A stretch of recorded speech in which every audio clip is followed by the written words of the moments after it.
기도하겠습니다. 아버지 하나님 감사합니다. 오늘도 저희들을 주님 앞에 있게 하셔서 우리가 주님과 함께 오늘도 귀한 시간을 나누게 됩니다.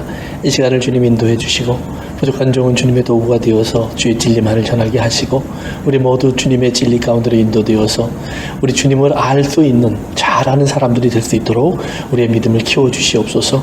그래서 이 땅에 나아가 우리가 언제 누구를 만나든 우리의 소망을 묻는 자들에게 대답할 수 있는 믿음의 주인공들이 되도록 삼아 주시옵소서. 오늘도 이곳에 성령님의 인도와 역사를 구하오며 예수님의 이름으로 기도합니다.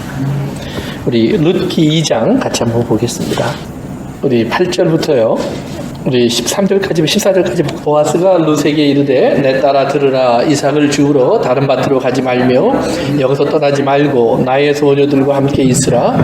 그들이 베는 밭을 보고 그들을 따르라. 내가 그 소년들에게 명령하여 너를 건드리지 말라 하였느니라. 목이 마르거든 그릇에 가서 소년들이 길어온 것을 마실지니라 하는지라. 룻이 엎드려 얼굴을 땅에 대고 절하며 그에게 이르되 나는 이방 여인이거늘 당신이 어찌하여 내게 은혜를 베푸시며 나를 돌보시나이까 하니 보아스가 그에게 대답하여 이르되 내 남편이 죽은 후로 내가 시어머니에게 행한 모든 것과 내 부모와 고국을 떠나 전에 알지 못하던 백성에게로 온 일이 내가 분명히 알려졌느니라. 여호와께서 네가 행한 일에 보답하시기를 원하며 이스라엘의 하나님 여호와께서 그 날개 아래에 보호를 받으러 온 네게 온전히 상 주시기를 원하노라 하는지라. 룻이 이르되 내 주여 내가 당신께 은혜 있기를 원하나이다. 나는 당신의 하녀 중에 하나와도 같이 못하오나 당신이 이 하녀를 위로하시고 마음을 기쁘게 하는 말씀을 하셨나이다 하니라. 식사할 때에 보아스가 룻에게 이르되 이르러 와서 떡을 먹으며 내 떡 조각을 초에 찍으라 하므로 롯이 곡식 빼는 자 곁에 앉으니 그가 볶은 곡식을 주매 룻이 배불리 먹고 남았더라. 아멘. 우리 지난 시간에 우리가 룻기 2장 우리 앞부분까지 좀 우리 커버를 했는데요. 룻이라는 말을 좀 생각해보면 재미있습니다. 룻이라는 말에 룻이라는 말은 friend라는 말이에요. 친구 또는 우정 또는 friendship. 그래서 우정이라는 말이 되는데요. 이 룻이라는 말의 어원이 라라는 단어입니다. 라라는 말은 뭐냐면 보다라는 말이 됩니다. 그래서 보시는 그러니까 우리가 친구가 된다 또는 사랑을 하는 사람의 관계가 된다, 친밀한 관계가 된다고 하는 것은 우리가 봄으로 서로 알게 되고 그 암 속에서 이루어지는 관계라는 것을 이제 보여주고 있는데요. 그 룻이 이제 그 나오미와 연결이 되는 것이 이제 그의 남편 때문인데요. 나오미와 연결이 됐을 때 보면 룻과 나오미 사이에는 사실은 이방인과 유대인이라는 장벽이 있어서 서로 넘어갈 수 없는 관계였는데 이들이 하나가 된 것은 나오미의 가족이 모압으로 감으로부터 이제 그 일이 이루어집니다. 그러니까 하나님의 백성의 타락. 사도 바울도 보면 로마서에서 무슨 얘기를 하냐면 이것이 이방인들에게 구원이 돼요. 이방인의 구원. 그리고 또 이방인을 사랑하시는 하나님의 모습은 결국은 이스라엘을 다시 이스라엘답게 돌아오게 하는 질투의 힘이 된다고 이제 바울이 그런 이야기를 하기도 합니다. 그래서 이제 우리가 이 나오미와 이 룻이 모압이라는 곳에서 하나님과 원수가 된 지역이죠. 그런데 그 지역에서 저들이 만남을 갖게 되고 그들이 이제 만남 속에서 하나가 되어지는 모습이 나오는데 그 하나 되어질 때 룻은 그 결혼으로 인해서 하나가 된 이후에 남편이 비록 죽었지만 나오미를 향해서 무슨 얘기를 하냐면 나는 이제 어머니의 하나님이 나의 하나님입니다 라고 해서 이제 저가 하나님의 사람이 된 것을 자기 스스로 이제 고백을 합니다. 그래서 이 결합 속에서 나오미에게 그것은 돌아가라고 하는 자기에게 나오미를 그러니까 꼭 붙잡죠. 성경 붙잡았다 그러죠. 붙잡다 이렇게 얘기 나오는데 이것이 나바크라는 말이라고 그랬어요. 나바크. 이것이 이제 그 창세기 2장의 결혼을 의미하는 단어로 하나님 사용하신 단어입니다. 그러니까 그것은 이제 나오미에게 당신은 아무 온전히 하나입니다라는 그런 표현을 하는 겁니다. 그러면서 룻이 결정하는 것이 뭐냐면 자기의 어머니, 고향, 또 이제 나중에 보아스의 말을 들으면 아버지의 땅, 그러니까 자기의 조상의 땅, 이 모든 것을 버리는 거예요. 자, 여러분 창세기 12장에 하나님께서 아브라함을 부르실 때도 보면 아브라함에게 내가 너희 조상, 내 고향, 그 다음에 내 친족을 떠나라라는 말씀을 하죠. 떠나야지 한 이야기를 하는데, 떠남을 얘기하는데, 그러면 창세기 10장에 보면은요, 바벨 사건으로 인해서 이제 세계가 나누어질 때요, 이 땅이 이제 나누어질 때 70개 정도로 이렇게 하나님이 쪼개시거든요, 세상을. 그래서 이제 민족과 지역을 해서 다 나눠버리시는데요. 그때 오직 하나, 우리가 알고 있는 이스라엘을 위해서는 하나님이 이 땅을 주지 않으세요. 그러니까 세상의 다른 모든 민족에게는 하나님이 땅을 주시면서 그 땅과 지역과 경계를 주셔서 그들에게 언어를 주시고 그들이 각 곳에 들어가서 그곳에 거처하며 살 수 있도록 지경과 경계를 다 정해주세요. 그런데 11장에 가서 이제 이스라엘이 등장하는데, 아브라함부터 시작되는 그 이스라엘이 등장하는데 그냥 단순하게 이 지역에 있는 한 사람, 즉 그 셈 지파의 후손의 땅의 한 지역에서, 갈대우라는 지역에서 한 집안이 나왔다라고 해요. 그래서 떠남을 이야기하는데, 그 다음에 하나님이 아브라함에 대한 이야기를 할 때 보면 거기에 뭐냐면 땅도 조상도, 그러니까 혈과 혈의 관계, 혈과 육의 관계를 다 끊어버리는 새로운 존재가 등장하는 거예요. 그러니까 육체적으로는 이들이 분명히 이 셈족의 후손이고 이 땅에 속한 사람들 속에 포함된 사람들이지만, 그러나 뭐예요? 영적으로는 하나님 말씀 속에서 이들은 뭐예요? 공중에서 뚝 떨어진 사람들과 같이 되어버렸다는 말이에요. 아무 고향도 없고, 그 다음에 연결되는 것도 없고, 돌아갈 것도 없는 그러한 이 땅 전체가 세상 어디를 가도 그들은 나그네인 사람들이 되어버리는 거예요. 그리고 나서 하나님이 이스라엘 사람들에게 뭘 주시냐면 계속해서 이제 아브라함을 통해서 약속의 땅을 하나 정해놓으시고, 이게 어떻게 보면은 이미 그것은 이제 함 지파 속에 지어진 땅인데요. 약속의 땅을 아브라함에게 보여주시나면 그다음부터 하는 말이 뭐냐면, 그러나 이제 너희가 먼저 해야 될 일이 있다. 그것이 뭐냐면 다시 땅, 애굽이라고 하는 곳으로 들어가서 그들이 이 땅에서 노예로 살게 돼요. 그래서 이 땅이라고 하는 세상 속에 있는 모든 사람들의 모습이 어떤 것인가를 이제 이스라엘을 경험하게 하면서 너희들이 여기서 왜 나와야 하는지, 그러니까 나와야 될 이유를 만들어주시고 이 이유를 알게 하신 다음에 이스라엘을 끄집어내시는데요. 그러면서 이스라엘에게 뭘 알려주시냐면 내가 하나님이다라는 거예요. 그러니까 이스라엘은 나라가 만들어지기 전에 그들이 먼저 알아야 될 것은 하나님을 아는 일이에요. 그래서 하나님을 아는 것이 온전히 이루어지도록 계속해서 하나님이 일하시는 거예요. 그래서 아브라함이, 이삭이, 야곱을 통해서 하나님이 하나님을 알 수 있는 온전한 언약의 그림을 그들에게 알려주시고, 그래서 아브라함 속에서는 아버지 하나님, 이삭 속에서는 이제 아들 하나님, 그 다음에 우리가 야곱 속에서 성령 하나님의 역사를 우리가 볼 수 있죠. 그래서 삼위일체 하나님의 모습을 이제 하나님을 알려주시면서 그들이 애굽 땅에 종살이해서 400년이 지난 다음에, 40 곱하기 10이니까 뭐예요? 인생의 완전한 시간이잖아요. 그러니까 이들이 이 땅에 있는 모든 사람들이 경험할 수 있는 인생의 결국은 무엇인가를 알게 하신 다음에 이제 여기서 불러내시면서 이스라엘을 광야에서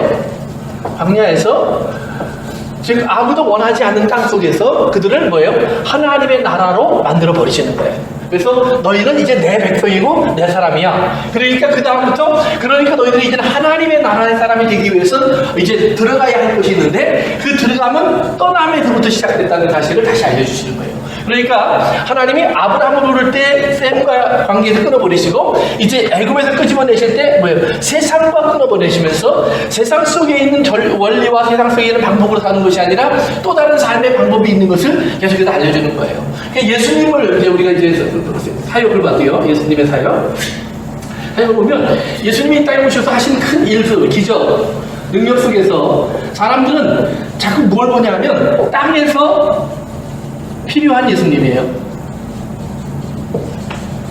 그러니까 자신들이 이 땅에서 살면서 내가 어떻게 하면 예수님이 내 삶 속에 들어와서 무엇을 해주실 수 있고 그 삶으로 말미암아 내가 이 땅에서 얼마나 잘 살 수 있는가, 성공할 수 있는가, 누릴 수 있는가를 사람들은 자꾸 예수님 안에서 발견하는 거예요. 그래서 예수님을 어떻게 해요? 자꾸 뭐예요? 땅으로 붙잡아 놓으려고 하는 거죠.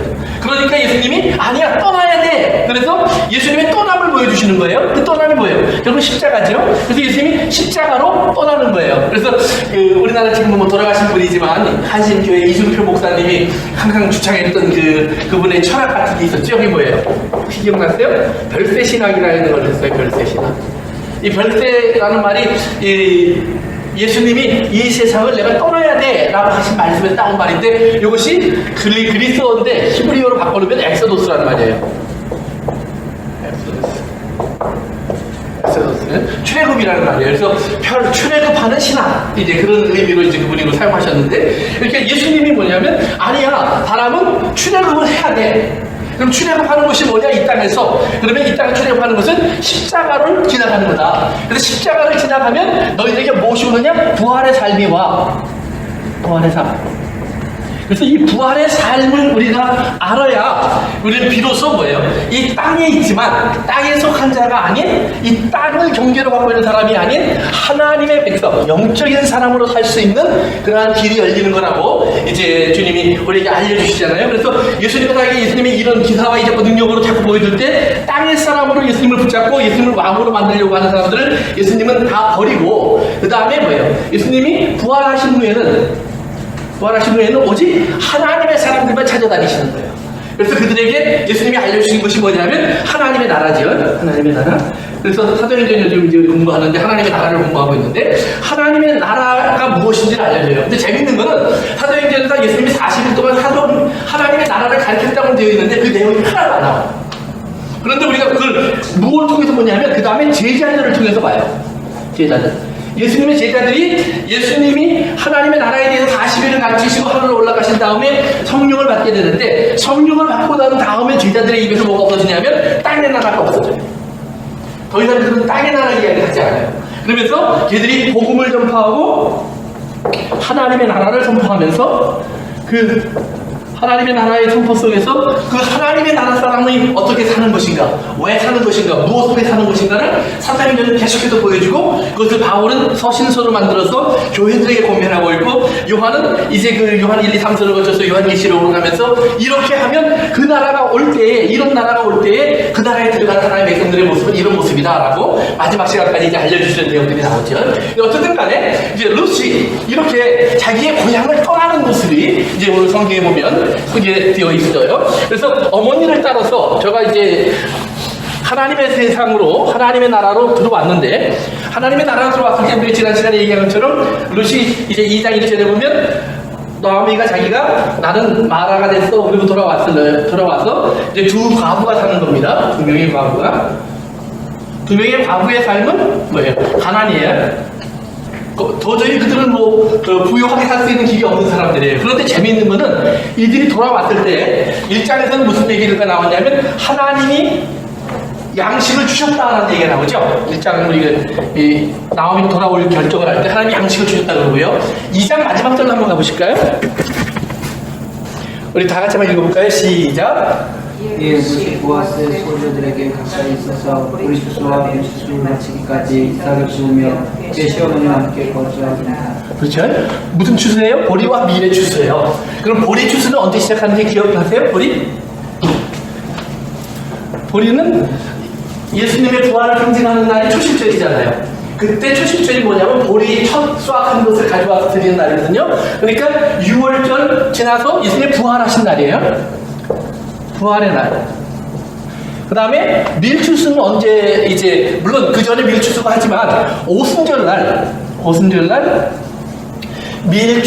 처음 추수한 밀로 떡을 만들어서 누룩을 집어넣은 떡을 만들어서 하나님 성전에 드려요. 그래서 이제 밀추수가 계속해서 진행되게 되는데, 그러니까 6월절쯤 돌아와서 여기 이제 시적으로 보면 밀추수를 마칠 때까지니까 오순절 지나서 조금 더 진행되는.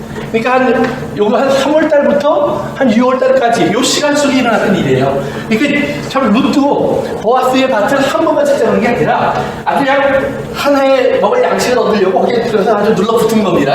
그래서 이런 것을 해요. 그러니까 양식이 있다는 말을 하고 돌아왔지만 그들은 가난한데, 가난한 사람들이 추수를 통해서 얻을 수 있는 하나님의 부스러기 같은 은혜가 있었다는 말이에요. 그런데 이 부스러기의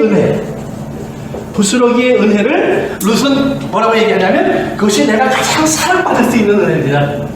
그러니까 그 예수님의 그 가르침 속에서 보면 수로보니게 여인이 자기 딸이 그 이제 병들어서 죽게 되고 고통을 받으니까 고쳐달라고 쫓아오는데 제자들이 못 돌아오게 하니까 막 소리를 지르니까 나중에는 제자들이 예수님에게 저 사람 좀 보내세요. 그랬더니 예수님이 오히려 그 사람을 가까이 불러들이셔서 그에게 이제 대화를 시작하시는데 그 여인이 와서 뭐라 하냐면 내 딸을 고쳐주세요. 그러니까 예수님이 뭐라고 그러세요? 개에게 아들의 것을 주는 것이 합당하지 않다. 그러니까 그 여인이 뭐냐면 나를 개라고 부르셨으면 주인의 상에서 떨어지는 부스러기 나는 이것만 있어도 됩니다. 이걸로 된 겁니다.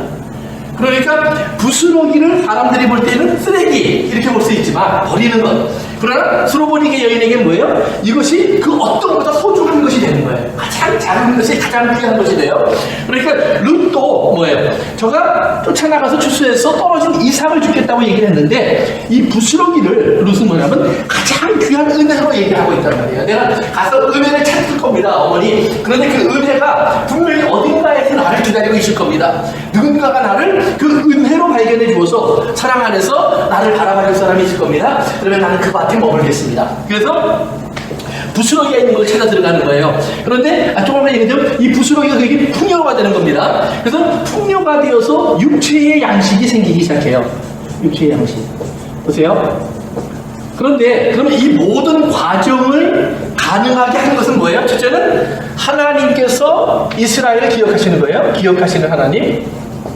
기억하시는 하나님은 언약을 이루시는 하나님이에요. 여러 번 했으니까 언약을 이루시는 하나님. 그럼 언약을 이루시는 하나님이 두 번째는 가난한 자들에게 하나님께서 뭐예요? 이미 이렇게 나가서 추수하는 밭에 가서 너희들이 이삭을 주실 수 있도록 하라는 거예요. 함께 사는 법을 함께 하나님의 땅에서 하나님의 나라에서 이렇게 하면 돼. 하나님의 나라에서 함께 사는 법을 하나님이 만들어 주신 거예요. 그러니까 가난한 사람도 기업이 없는 사람도 나그네도 거지도 하나님의 땅에 가면 그들은 뭐예요? 가서 주술 수 있는 것이 있어요. 그 주술 수 있는 것, 그것이 이제 처음 나오는 것이 만나죠. 그러니까 하나님은 이스라엘에게 만나를 줍게 하면서부터 이스라엘에 가르치신 거예요. 너희가 지금 너희들의 수고로 얻는 것이 아니라 내가 내려준 것, 비와 같이 내리는 것이 있는데 너희는 그것을 내려주는 거야. 그러니까 이제 너희들이 이 땅에 들어가서 기업을 차지하게 되면, 즉 나와 하나가 되어지면 너희들이 뭐가 돼요? 이제는 비와 같은 사람들이 될 거야. 그럼 비와 같은 사람이 되면 너희들을 통해서 이 땅에 만나가 떨어지게 될 것이고 그 만나를 찾아오는 가난한 자들이 있을 거야. 그들에게 이 만나를 먹도록 해. 그러니까 너희는 땅에 떨어져서 죽지도 말고 일부러 좀 뿌려서 놓고 그 다음에 뭐예요? 한쪽 모퉁이는 추수하려고 남겨두어서 그들이 와서 취하여 갈 수 있도록 그들을 허락해 주어라. 이렇게 해서 이제 그들에게 가난한 자가 살 수 있는 법을 만들어줘요. 물론 이제 11조도 또 나누는 법도 있고 여러 가지가 있겠지만 이런 법이 있으니까 이거 뭐예요? 첫째는 하나님의 신실하신 하나님, 두 번째 뭐예요? 이미 구원, 그들의 살 수 있는 길을 예비하신 하나님의 뭐예요? 말씀이 있는 거예요, 말씀. 그러니까 이 말씀이 이미 있기 때문에 그 말씀 속으로 들어가는 거예요. 그래서 오늘 이거 본문으로 잠깐 다시 돌아가 봅시다. 2장. 보아스가 이제 이게 보면 12절로 가보세요. 12절 같이 한번 읽어볼까요? 시작. 여호와께서 내가 행한 일에 보답하시기를 원하며 이스라엘 하나님 여호와께서 그의 날개 아래에 보호를 받으러 온 내게 온전한 상 주시기를 원하노라 하는지라. 아멘. 그런데 여기서 보답하다라는 말, 그 다음에 그 온전한 상 그랬죠. 온전한, 보답하다, 온전하다 그 두 단어가 똑같은 단어인데 이게 뭐냐면 샬롬이라는 말입니다. 샬롬. 그러니까 우리가 보통 샬롬을 평화라고 알고 있지만 평화가 이루어지기 위해서 뭔가 뭐예요? 부족한 것이 채워져야 하고 빚진 것이 갚아져야 하고 없는 것이 이루어져야 돼요. 그러니까 그것이 채워져 있는 상태. 그러니까 보답이라는 것은 뭐냐면 내가 너희를 꽉 채우겠다라는 말이고, 온전하다는 말은 그것이 가득해서 이제는 뭐예요? 충분히 다 채워졌기 때문에 더 이상 내가 할 일이 없어. 그러니까 너는 이제 그걸 누리면 돼. 그런 말이에요. 그래서 샬롬의 의미가 있는 겁니다. 그 다음에 두 번째, 또 하나 여러분들이 좀 신경 쓰셔 보셔야 될 단어가 뭐냐 하면 보호라는 말이 나오죠. 날개 아래 보호. 그 보호라는 말이 트러스트라는 말입니다. 프로텍션이라는 개념도 물론 있지만 트러스트의 신뢰, 믿음. 그러니까 네가 하나님의 날개 아래 지금 믿음으로 왔어. 그러니까 하나님이 이제 다윗이 이 표현을 참 많이 써요. 내가 하나님께 피하나이다, 하나님께 피하나이다 그럴 때마다 이 단어를 많이 쓰는데 그 피합니다라는 말 속에는 무슨 의미가 있냐면 하나님의 약속을 내가 믿기에 그리로 갑니다 그 말이에요. 하나님은 나의 반석이 되어주신다고 하니 난 그곳으로 가고, 하나님의 산성이 되어주신다고 하니 그곳으로 가고, 하나님의 방패가 되어주신다고 하니 나는 하나님께로 피합니다. I trust you. 근데 이런 말이 되는 거예요. 그래서 하나님의 그럼 trust, 믿음은 뭐예요? 믿음은 들음에서 나온다고 그랬잖아요. 하나님 말씀에서부터 온 거라는 말이에요. 그러니까 보아스가 이제 무슨 말을 하냐면, 그래 루사, 지금 네가 하는 행동은 네가 하나님 말씀을 뭐 일일이 다 듣고 알지 모르지만 너는 그 말씀을 믿는 자의 모습을 보이고 있는 거야. 네가 지금 네 고향 육체를 끊어버리고 지금 영적인 세계로 들어왔는데, 영적인 세계 있던 사람들이 볼 때는 지금 이것이 추수가 이루어지고 하는 모든 것이 땅의 일 같지만 사실은 하나님의 일이 이루어지고 있는 거야. 하나님 말씀대로. 그러니까 네가 여기에 왔을 때 네가 찾던 은혜가 여기에 있어서 하나님이 나를 통해서 너를, 지난번에 얘기했죠, 루시 뭐라 하냐면 보아스에게 왜 나를 돌아보십니까 그랬죠. 돌아보십니까. 8절에 한번 가보세요. 8절. 보아스가 루세에게 이르되 내 따라 들으라. 이삭을 주우러 다른 밭으로 가지 말며 여기서 떠나지 말고 나의 소년들과 함께 있으라 그래요. 그 다음에 밑으로 내려갑시다. 10절로 갑니다. 시작. 루시 엎드려 얼굴을 땅에 대고 전하며 그에게 이르되 나는 이방 여인이거늘 당신이 어찌하여 내게 은혜를 베푸시며 나를 부르시나이까. 그래요. 그 다음에 밑으로 내려가면 한 번 더 나오는데 똑같은 말이요. 한 번 더 내려가 볼까요? 우리 20절인가요? 오케이, 한번 봅시다. 19절. 오케이, 19절. 보면 시어머니가 그에게 이르되 오늘 어디서 주었느냐, 어디서 일을 하였느냐, 너를 뭐예요? 돌본 자에게 보고 있기를 원한다 그러잖아요. 그 돌보다는 말이 반복해서 나왔는데요. 돌보다는 말이 뭐냐면 recognize라는 뜻이라고 했어요. recognize. 그러니까 예수님이 이렇게 야이로의 딸을 고쳐달라는 말을 듣고 야이로를 따라가는데 어떤 여인이 예수님 옷깃을 만졌어요. 그런데 사람들이 이제 많이 몰려와서 옷깃을 만지고 있으니까 뭐 누가 만진 건 사실은 모르는 거예요. 그런데 예수님이 뭐라 하냐면 누가 내 옷을 만졌다 그러잖아요. 그러니까 예수님은 recognize, 알아버리신 거예요. 그러니까 그 병이 걸렸던 혈병을 걸렸던 여인이 예수님께 나오면서 자기를 가리키는 줄로 알고, 예수님이 이미 자기를 아는 줄로 알고 나도 고백하는 장면이 나오잖아요. 그처럼 recognize 하는 거예요. 그러니까 어떤 사람이 어떤 자리에 있을지라도 하나님께서는 수많은 사람을 통해서 그 사람을 찾아내신다는 말이에요. 그러니까 룻이 지금 하나님의 눈에 이렇게 발견된 사람이 되어서 구분되어 버리는 거예요. 그래서 그 구분되어진 하나님의 사랑을 깨닫는, 그러니까 하나님의 은혜가 먼저 우리를 이렇게 둘러쌌기 때문에 우리의 마음속에 하나님에게 주여라고 우리가 화답해서 우리가 하나님의 나라, 하나님의 은혜를 이제 얻을 수 있는 사람이 된 것을 다시 한번 보여주는 장면이 나오는데요. 그래서 8절에 보면 좀 아까 이제 다시 한번 읽었지만 보면 보아스가 뭐라고 그러냐면 룻을 안아보고 너는 내 소년들 옆에 있어라 그러잖아요. 근데 거기서 내 소년들과 함께 있어라라는 말이 나랑 결혼한 사람처럼 꼭 붙어 있어라 그 말이에요. 그 말이 이제 밑으로 내려갑시다. 21절에 가서 보세요. 21절에 가서 보시면 모압 여인 룻이 이르되 그가 또 내게 또 이르기를 내 추수를 다 마치기까지 너는 내 소년들에게 가까이 있으라. 똑같은 말입니다. 그 다음에 23절에 가서 보시면 이에 룻이 보아스의 소년들에게 가까이 있어서 보리 추수와 밀 추수를 마치기까지 이삭을 주우며 그의 시어머니와 함께 거주하였다. 그러니까 그 가까이 있으라 함께 있으라라는 말이 뭐냐면 뭐예요? 그 룻이 다른 밭이랑 다른 사람에게 가지 말라 이 말이에요. 다른 신을 찾아가지 말라는 말이에요. 어디? 뭐야? 은혜가 있는 곳, 은혜의 주님을 따라가는 한결된 마음을 가지고 넌 내 옆에 머물러 있어. 그래서 나중에 이 단어가 어떻게 쓰이냐면 너희들이 하나님 말씀을 버리지 마요. 하나님 말씀을 가까이 하며 하나님 말씀을 붙잡고, 이제 이런 표현으로 시편 같은 데 가면 많이 반복되는 표현이 이제 똑같은 표현이 사용됩니다. 그러니까 마치 결혼을 하여서 하나가 된 것처럼 그 말을 놓지 마라. 그런데 또 이 말이 어디서 쓰이냐면 사람들이 탐욕을 가져서 양손에 세상의 물질을 꼭 쥐고 있다 그런 모습으로 썼어요. 그러니까 우리가 하나님을 가까이 하지 않으면 우리는 뭘 잡게 돼 있어요? 아간이 마치 황금덩어리나 좋은 옷 같은 걸 숨겨놓은 것처럼 우리는 그것을 주게 되어 있다.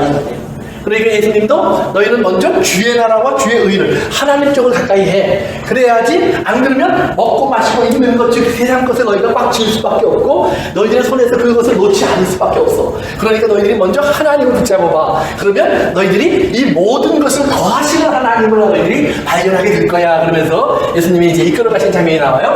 그러니까 이제 룻이 자기가 하나님의 은혜를 찾아서 움직이니까 하나님이 이미 그곳에 보아스를 보내서 룻을 발견하게 하시고, 그 다음에 발견한 룻을, 그 다음에 보아스가 뭐냐면 내 곁에 가까이 와 있어. 그냥 초청하는 거예요. 그러니까 이 초대를 받으면서 룻이 그 다음 단계로 들어가요. 그러니까 처음에는 땅의 것만, 양식만 찾아왔는데 그 다음 단계가 뭐냐 하면 자기는 몰랐지만 어머니와 얘기를 하다 보니까 그 보아스를 뭐라고 부르냐면 보아스는 친족이야. 친족인데 어떤 친족이에요? 우리를 redeem. 뭐라고 그러죠? 회복. 우리 기업의 회복자야. 이렇게 얘기하는 거예요. 그러니까 redeemer라는 말이죠. 이게 고엘이란 말이에요. 고엘.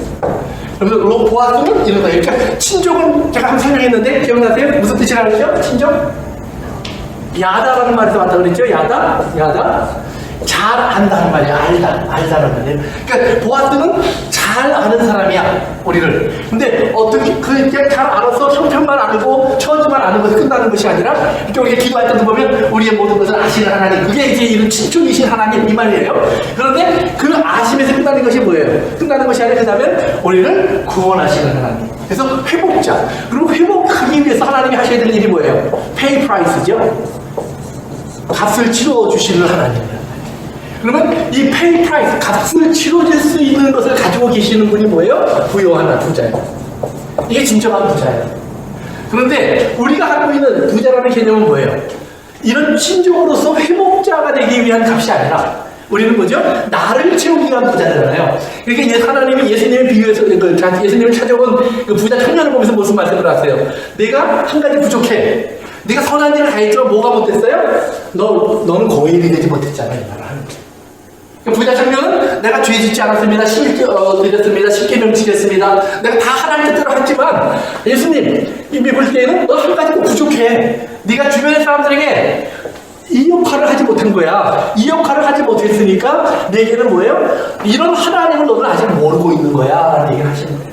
그래서 이제 나중에 보면 예수님이 그런 비유를 주시죠. 포도원 농부예요. 포도원 농부예요. 제가 이제 한번 설명한 것처럼 이 부자가 되었을 때 이제 사람이 뭐냐면 이제 포도원 농부에 아침에 새벽부터 들어가서 일하는 사람이 있고 맨 마지막 시간에 와서 일하는 사람이 있었다고 그랬죠. 1시간 일하는 사람. 그런데 이 사람에게 한 데나리온을 주니까 나중에 새벽부터 와서 일하는 사람이 한 데나리온을 받으면서 뭐예요? 컴플레인 하죠. 컴플레인. 불평을 해요. 그런데 이제 그가 보지 못하는 것이 뭐예요? 이 사람에게 지금 이 사람은 뭐가 필요한 사람이에요? 회복자가 필요한 사람이에요. 그러니까 자기가 지금 아침부터 와서 자기는 일해서 자기는 어떻게 보면 권리가 있는 사람이에요. 근데 이 사람은 은혜가 필요한 사람이에요. 하나님의 나라 안에는 이 둘이 항상 상존해요. 그런데 권리를 가진 사람이 꼭 알아야 되는 것이 뭐냐면 이 권리가 어디서부터 왔느냐? 사실은 여기서부터 왔던 거예요. 은혜로부터. 원래 처음에 나에게 올 때는. 그러나 나는 어느 순간에 이걸 잊어버리고 뭐가 돼버려요. 이것이 나의 공로, 의의가 되기 시작하면 그러면 우리가 이게 하나님이 없어도 되는 세상으로 자꾸 빠져버리는 거예요. 그런데 반대로 이 하나밖에 없는 가난한 사람들이 필요한 회복자의 역할을 깨닫고 나면 즉 나의 것을 나누는 것은 내가 못할지라도 주인이 이것을 나누는 것을 가지고 컴플레인 할 수 없는 거죠. 그러니까 이 부자 청년에게 하나님이 예수님이 주신 답이 그거예요. 네가 가서 선한 사마리아인이 돼봐. 선한 사마리아인. 그러니까 이 비유들, 이 선한 사마리아인의 비유, 이 포도원 농부의 비유, 부자 청년의 이야기가 성경에 다 가까이 나와 있어요. 그래서 여러분들이 이걸 좀 비교해 보시면 이제 이해하는 데 도움이 되실 거예요. 어쨌든 간에 그래서 이제 룻을 바라보는 보아스의 눈에서 이제 룻에게 하나님의 은혜를 찾아서 하나님의 날개 밑으로 온 사람, 즉 그가 자기의 육체를 떠남으로 온 사람이 된 거예요. 그래서 떠나서 온 사람이 되었으면 이 사람은 뭐예요? 강을 건너온 사람이에요. 어떤 강을 건너왔을까요? 룻은 모압 사람이니까 어디 건너왔을까요? 요단강을 건너왔겠죠. 그러니까 여러분들이 한번 성경을 보세요. 이스라엘 사람들 주변에 많은 강과 바다가 있어요. 그런데 그 모든 강과 바다는 반드시 갈라져요. 기본적으로. 그래서 이스라엘을 하나님 자꾸 땅으로 끄집어내요. 근데 이스라엘이 들어가 있는 땅은 광야도 그렇고 그 다음에 가나안 땅도 그렇고요. 가나안 땅도 그렇고요. 물이 많은 땅이 아니에요. 물이 없는 땅이에요. 그런데 여기에 다른 물이 있어요. 어떤 물이 있어요? 이게 사람들이 말하는 사람들을 삼키고 있는 강, 막고 있는 강, 홍해바다 또는 요단강, 이와 같이 나일강, 이런 식으로 이스라엘을 묶고 있는 강이 아니라, 물이 아니라 뭐예요? 여기 땅에는 물이 없는데 하늘로부터 내리는 물이 있는 곳이에요. 그래서 바위가 갈라지고 샘물이 솟아오르고 그렇게 해서 그곳에 새로운 물이 흐르는데, 이 하늘의 물, 하나님의 물, 하늘의 물이 흐르는 곳을 성경은 뭐라 하냐면 하나님의 나라라고 그래요. 그래서 창세기 1장에서 보시면 하나님이 둘째 날 하신 일이 뭐예요? 궁창 위의 물과 궁창 아래의 물을 나누죠. 그러니까 하늘 위의 물과 하늘 아래의 물이 있다는 말이에요. 그래서 우리에게는 뭐예요? 땅의 물, 하늘 아래의 물이 아니라 하늘 위에 있는 하나님의 나라의 물이 이 땅으로 흘러 들어와야 돼요. 그래서 그것이 우리 속에 들어오면 뭐예요? 우리 속에서 생수의 운물이 되고, 운물, 이것이 흘러서 나오면 생수의 강이 되어서 우리 속에 하나님의 생명의 열매가 내려지는 거죠. 이 생명의 열매는 그렇기 때문에 뭐예요? 우리에게서 반드시 하나님의 은혜라고 하는 사이클을 거쳐서, 예수 그리스도의 은혜라는 사이클을 거쳐서 우리에게 이 하나님의 생명을 주시는 은혜로운 건데, 그래서 이 생명의 열매를 얻기 위해서, 생명의 생수를 얻기 위해서 우리는 십자가를 만나야 되고, 십자가를 만나면 뭐가 돼요? 우리가 떠남이 완성되고, 그 다음에 떠남이 완성된 사람은 매우 목마름을 위해서 기도할 수 있고, 그래서 하늘의 물을 받게 되는 성령을 만나는 그런 사이클이 하나 이제 새로운 사이클이 만들어지는, 그러니까 이 땅의 사람들이 살아가는 사이클과 다른 하나님의 사람들이 살아가는 새로운 사이클이 만들어져서 하나님의 성령이 임하면 그 다음에 뭐가 일어나요? 말씀이 충만해져요. 말씀이. 그럼 말씀이 충만해진다는 말은 뭐냐면 말씀이 샬롬이 된다는 말이에요. 말씀이 가득한 상태가 이루어지게 돼요. 그러면 말씀이 샬롬이 되면 그것은 뭐예요? 평화가 돼요. 평화. 그래서 이제 다시 우리 2장으로 갑시다. 오늘 본문에 보면 이제 그렇죠. 13절 보세요. 13절 같이 한번 읽읍시다. 시작. 이르되 주여 내가 당신께 은혜 입기를 원하나이다. 나는 당신의 하늘 중에 하나도 갖지 못하나 당신이 이 하늘을 위로하시고 마음을 기쁘게 하는 말씀을 하셨나이다 한다. 아멘. 거기서 보면 위로하시고라는 말이 나오는데, 위로하시고, 그 다음에 마음에 이런 말이 나오죠. 마음의 위로. 근데 마음이라는 말은 중심을 얘기하는 거예요. 중심. 그러니까 이제 보세요. 그 성경에 우리가 잘 아는 두 명의 왕이 있죠. 하나는 사울 왕이 있고 하나는 다윗 왕이 있어요. 근데 사울 왕과 다윗 왕을 보면 둘 다 범죄예요. 근데 범죄하고 난 다음에 사울에게도 하나님이 선지자를 보내서 죄를 알려주시고 다윗에게도 하나님이 선지자를 보내서 죄를 알게 해주세요. 그래서 사울에게 하나님의 선지자 사무엘을 보내서 죄를 알게 해주시니까 사울이 어떤 행동을 하냐면 성경에 보면 사무엘을 붙잡고 이런 말을 해요. 내 백성의 장로들 앞에서와 이스라엘 앞에서 나를 높이소서. 자기가 죄를 져서 죄가 지적받아서, 그래서 사무엘이 그러니까 나는 당신을 위해서 하나님께 예배 드릴 수가 없습니다. 돌아가려고 하니까 사무엘을 붙잡아서 그의 옷이 찢어질 정도로, 가려고 하는 사무엘도 단화에 들어갔고 사울도 꽉 잡아 놓친 거예요. 옷이 찢어질 정도로 이렇게 붙잡아요. 그러니까 사무엘이 붙잡는 사울을 바라보면서 이제 그 책망하니까 사무엘이 하는 말이 뭐냐면 나를 내 백성의 장로들 앞에서와 이스라엘 앞에서 높이소서 그래요. 그러니까 지금 사울의 관점은 뭐예요? 자기의 외형, 겉모습, 겉사람이에요. 자기의 겉사람의 모습에 사울의 관점이 초점이 맞춰져 있는 거예요. 그런데 나단을 통해서 하나님이 다윗을 책망해요. 그때 다윗은 어떻게 하죠?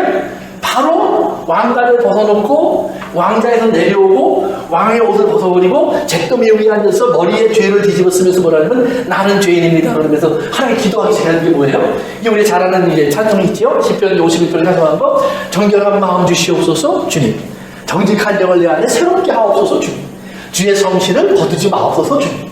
그러니까 다윗은 뭐예요? 중심을 보시는 하나님 앞에 서 있는 거예요. 그러니까 우리가 두 종류의 사람이 있다는 거예요. 중심. 외모를 보는 사람들 앞에서 외모를 신경 쓰는 사람이 있고, 중심을 보는 하나님을 알게 중심을 항상 하나님 앞에 바로 드러내려고 하는 사람이 있어요. 그런데 겉모습을 드러낼 때는 사울은 버림받았어요. 그럼 사울은 근데 죽을 때까지 보면 왕으로 살다가 죽어요. 끝까지. 그리고 전사해. 영청.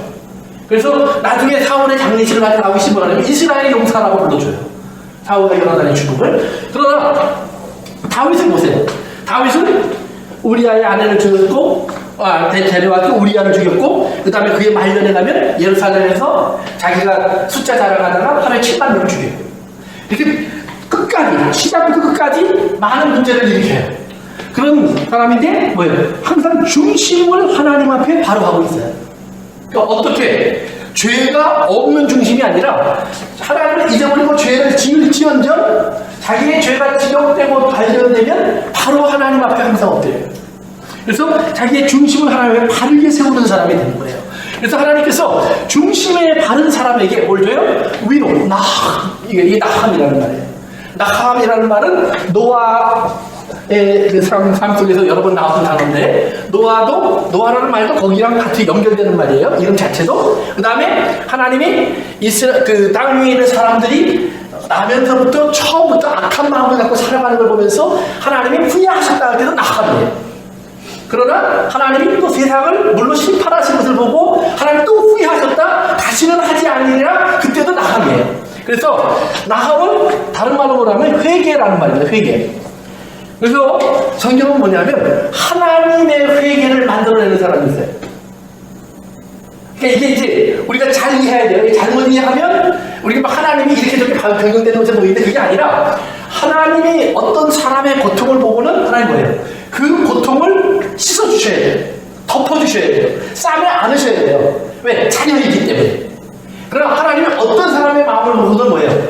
그 마음을 더 강팍하게 하시면서 하나님의 친밀을 드러내야 돼요. 그래서 그걸 잘 보여준 것이 모세와 바로예요.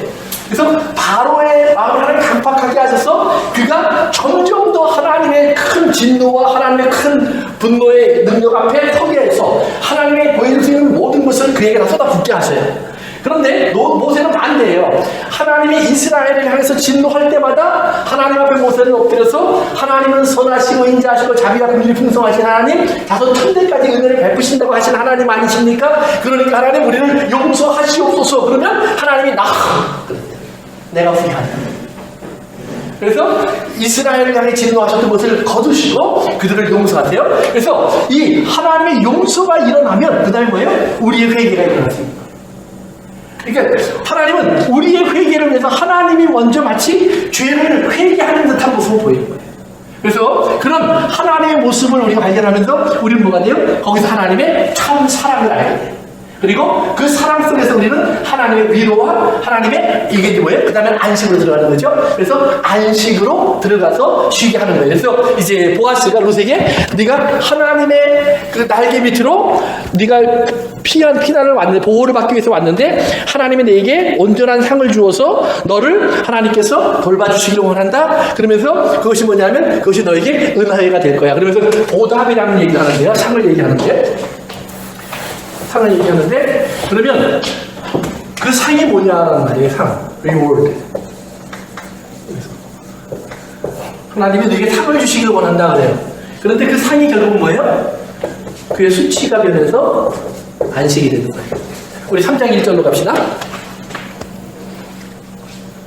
같이 읽어볼까요? 3장 1절 시작. 룻의 시어머니 나오미가 그에게 이르되 내 딸아 내가 너를 위하여 안식할 곳을 구하여 너를 복되게 하여 하지 않겠느냐. 아멘. 처음 룻이 그리고 오르바가 나오미와 함께 고향으로 돌아오려고 할 때 나오미가 한 말이 있었어요. 이게 뭐죠? 내게 소망이 없다. 소망이 없는 절망이라는 얘기예요. 한 인생. 내가 돌아가려고는 하지만 여기보다는 거기가 내가 먹고 살 수 같아서 돌아가려고는 하지만 그러나 내가 너희들에게 줄 수 있는 아무것도 없다. 그러니까 자기가 가진 것이 없어서 그런 가난한 사람인 거예요. 그런데 돌아와 보니까 뭐가 있어요? 하나님이 준비하신 것이 있어요. 하나님의 준비. 그러니까 우리는 항상 우리의 믿음은 여기에 초점이 맞춰져야 되는 거예요. 내가 준비하고 갖고 있고 마련해 놓은 것.